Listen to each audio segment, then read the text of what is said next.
Hello, so I thought I'd show you just how I do my hair really quickly because I've had lots of questions about how I do it. So I have just washed it. I only use one lot of shampoo because I find that if I wash it twice, it can strip colour out of the hair. So that's a really simple way to make your hair colour last longer, is to only ever wash your hair with one shampoo. Use lots more water rather than lots more shampoo. And then I always use a sulfate-free shampoo because I find it's much gentler on my scalp.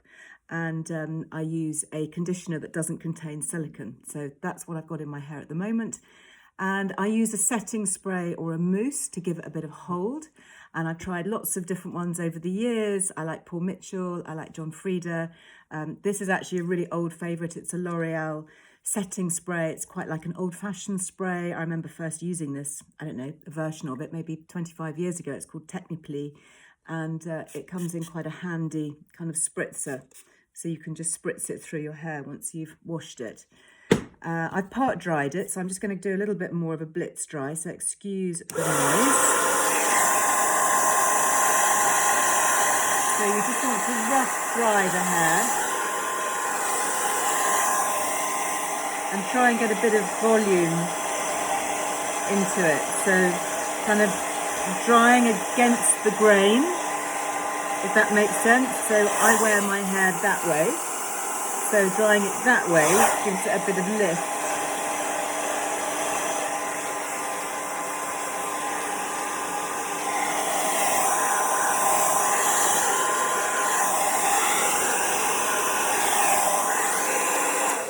There we go. So it's not completely dry, but it's dry enough, I think, to show you what I'm going to do. So you can see I've got some body and some lift already into my hair, which is the key thing because my hair's quite fine. So I want to keep that. So I'm not going to kind of mess with that too much, but I'm just going to concentrate really on doing the bits around the front. Obviously you can do the whole head if you want to, but I'm going to use my hair straighteners, but I'm going to use them as curling tongs. And this is a tip that Kerry September taught me. This is what she'll do with me on location. She's also absolutely brilliant at it. She's an ambassador for GHD, which is the great a hair kind of electrical appliance company. So I always use a vent brush. I find this really easy to work with, but I don't want to brush it too much because I don't want to flatten it. So the key thing I think at the moment is, with so many of us locked in, is just to focus on the front. Doesn't really matter too much what happens at the back, does it? Because nobody's going to see it. So perhaps, well, those you live with, perhaps if you want to make an effort, do your whole head. But you know what I do is I cheat. To be honest with you, if I'm doing an Instagram TV live or a bit of filming, I'll just kind of focus on the front bit because I'm usually rushing and don't have much time. So that's what I'll show you today, but obviously you can do the whole head if you've got time or you want to practice. So I'm using my hair straighteners. These are really good quality ones. They are an investment, but they are really good for the hair. They've got the ceramic edges in here. So I'm going to start at the front and kind of work back, and let's just see how we go. So I'll take a section and then I'll start at the top, and you want to kind of twist it and go down like that. That's all you do, really easy.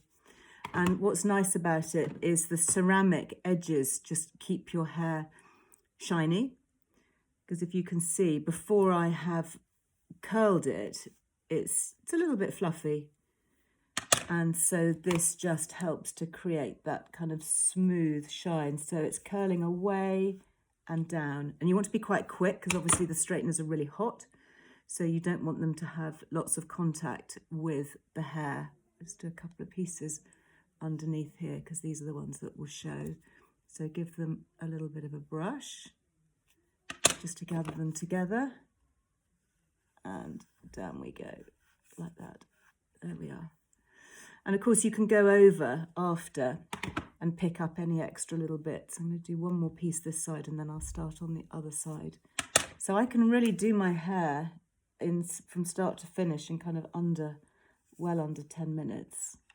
And that pretty much includes drying it as well, which is just as well because I don't have a lot of time to faff about. So I'm going to start on this side now. This side takes a little bit longer because I've got more hair. I push my hair over to one side. So again, same principle. You'll probably find one side easier to do than the other if you're left or right-handed, but it is just smoothing it and dropping it away. You can just go back and do the ends if you need to. It's quite good if you do it kind of slightly randomly. Otherwise, what you don't want to do is end up looking like Pollyanna with a load of ringlets, especially if you are of a certain age. So let's just see how that is looking. Hopefully that is looking okay. That one didn't quite go at the end. I might redo that one. So you can take big sections or small sections.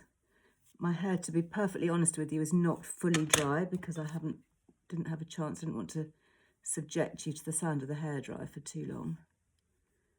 You can possibly see a little bit of steam coming off that because it's not quite dry. And go underneath here. Let's get this little bit here. There we go. I mean, if you wanted to, you could use grips or pins to kind of section your hair if you wanted to do that. But it's just really about creating that kind of tously wave, that kind of undone, done but undone look, which I think is really good. Obviously, we don't need to look done at the moment. None of us actually need to be doing anything at all, but I think it's quite fun to have a play with new things. And, you know, if you are joining your girlfriends or your family for an online drink or get together, then, you know, just do the front of your hair. I can't actually see that in this phone, but hopefully that doesn't look too bad. So I think that needs another bit there, doesn't it, really? But you get the idea, okay? I'm just going to do this one piece and then I'll just show you at the end my secret weapon for a finishing touch. So just keep that down like that. Pull that down. There we go. So that's just given me a little bit of body. It's just a little bit of style, a bit of shape. And you could work it all the way back if you wanted to. I'm going to go over and do those sections again, but that just gives you the impression. But this is something I love. I've used it for decades. It's the Elnet hairspray. And what I really like about it, particularly at the moment, is that it's unscented. So I buy the green one, which has no scent. It drives me crazy, these hairsprays. I don't like the scent of the normal Elnet. But I don't want to have a different scent going on in my hair to the scent that I choose to wear. So there you go. That's what I do. I hope it's been helpful sharing. Let me know. And if you'd like me to do more of these kind of home beauty tutorials, hacks, call it what you like, let me know and I'll post some more of them. Anyway, bye for now. See you later.